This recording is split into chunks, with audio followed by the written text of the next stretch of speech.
Okay, hi everybody. It's Tina here, back with another video. This video is cool. I think it's a really great question one of the subscribers asked, and I figured I would wrap it into a video so everybody could benefit from it. Um, okay, so look, it's no surprise that everybody's lives are plastered all over the internet, all over social media. I mean, how many pictures did you already put on your Facebook, Instagram, whatever? Me personally, the last time I posted to my Twitter was last night. It was for business, I'll be honest with you. But I'm not a millennial. I don't live my life on social media. It's just not who I am. With that being said, you know, it's the public's perception, right, of how your life is, how your child's life is, how your parents' life is, how your social networks, how you look towards your social network, right? And it's a really cool thing. And I think it's great communication with people, keeping people together and meeting new people. It's a great concept. If you're not a physician or a provider. So you and I aren't going to lose money in our paychecks. We won't be penalized if we don't get, I don't know, 2,500 likes on Facebook on one picture, or 400 YouTube views. Could you imagine, oh my God, what people would be doing if we needed a certain amount of likes or views to pad our paycheck? People would be totally freaking out. So with this whole macro law, that's essentially what's happening with the physicians, providers, clinicians, whatever you want to call them.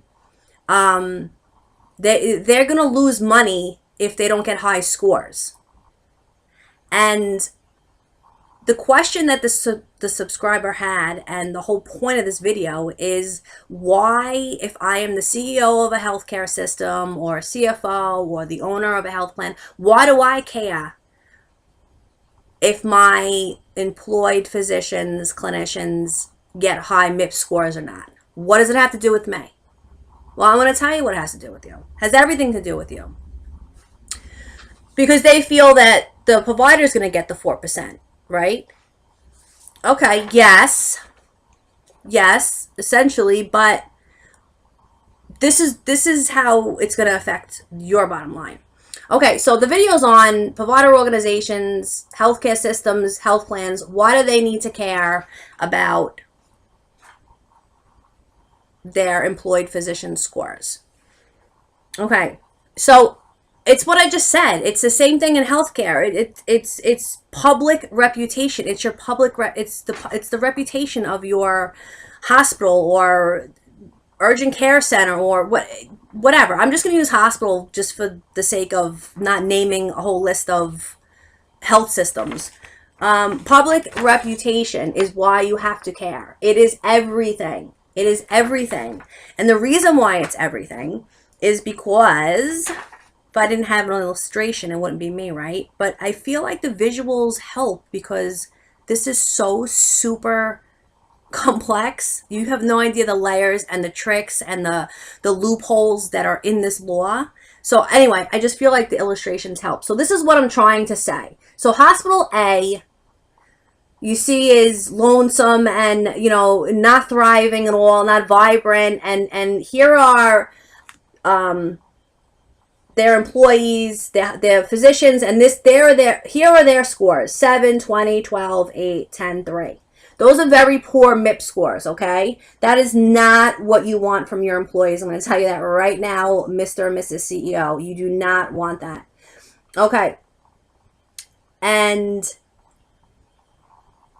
hospital B looks very different. It's tall, it's standing tall, it's colorful, it's thriving, it's vibrant, it's hopping with people, right? CMS is going to do the same exact thing that we do every day with our social media. It's the only thing I can associate it with to make everybody understand. It's the same thing. So CMS is going to plaster mid 2018 all of the physician scores. Even the physicians who don't even know that MIPS is going on right now and that they're in it. By the way, you should be getting letters. That's another video. But so that's when everything's gonna hit the fan. When when the first time a provider's gonna see his or her score is gonna be on Physician Compare sometime in 2018. And then they can look up their peer score and they can say, oh my God, why did he or she get a higher score than me? And then that's when everything's going to hit the fan, because it's going to become this massive competition, and all hell's going to break loose, I'm telling you. Because these people got high scores, 70, 84, 74. What I should have did was put everybody gets hundreds, because you can absolutely get 100 in MIPS. You can get a score of that, and I encourage that, and I help my clients get those. I'm telling you. Anyway, so here's Physician Compare. CMS is going to plaster everybody's scores on Physician Compare, and there's 100,000 clicks a day from the patients on Physician Compare. It's absolutely true. So all these patients all day long, click, click, click, click, click, click, are looking for a doctor, a specialist, a nurse, whatever, a clinician. And they're not going to go to a hospital. They're going to say, well, why are these people why is this so low? They get two. Look, I put two people there because those two people are probably right down the block from the hospital. That's why I did that. But you see my point. I mean, I'm making the point. So it's public reputation. That's why you need to care if you have doctors and clinicians that are your employees. You want to care because you want more business. The business model has to change. You have to be more strategic with the business model. It's not about being so concerned with the episodes in cardiac care anymore, and that's where you're going to make your revenue, and which is a whole nother story.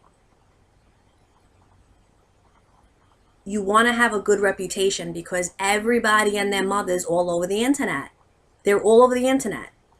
And CMS made the 0 to 100 scale on purpose. So it would be easy for patients to say, oh, let's not go there. Their reputation is that they don't take care of their patients. Listen, that might not be true, but that's what the score says. So that's what I'm saying. That's how important it is to get your employees high scores. So how are you going to avoid this? How do you avoid getting low scores? Educate, help your hospital employees understand macro law, help them understand APMs, help them understand that they're in an APM and what that means and what's required of them. Same thing with MIPS. Help them understand if you're going to report as a group or as an individual. Help them understand what those requirements are. Educate your staff, and they'll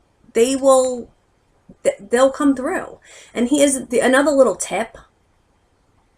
You can evaluate your clinicians already, see what their score is. You can kind of estimate what their score is going to be. Go on Physician Compare right now and see what their previous PQRS score is. See what their value-based modifiers. See their meaningful use. See what they've been doing and help them. Help them get up to par or get up to what you want them to be, where the standard is. Assess the performance measures. This is a huge one. I talk about this all the time in a video, and this has to do with everybody across the board. The measure selection, there's such a strategy to it. Just please put the time into doing the measure selection, because it has to do with the benchmarks and it has to do with the submission methods. It's the strategy. It's not just what's easiest and what you've been doing. Okay, so that's why I wrote that. Assess which performance measures are good with the organization, what's going to get you the most points. I just said that. And then, of course, the bottom, align your physician incentives with the organizational strategies to increase productivity. I mean, yes, of course, do that. Because you want a good public reputation. That's why it's important for all healthcare systems to really help educate and involve them in the strategic planning process. This is a whole new ball game. So they can help you drive business. So both of you, you can flourish together, and the organization can have healthy financial outcomes, and the patients can take a better care. I mean, again, win, win, win, win, win, right? So that's my video for today. I hope you found it informative. I will show my, just because I took time to do it, I just want everybody to see. And by the way, it's not just Physician Compared that's going to have their scores. It's going to be on Yelp. It's going to be on every like every private insurance will have your scores. These providers are all scores now. So I'm just trying to make you understand that it's super important if you have very expensive physician employees and clinicians to definitely get your return on your investment and then some, right? Sorry, it's like my businesswoman comes out. But have a great day, and thank you for listening.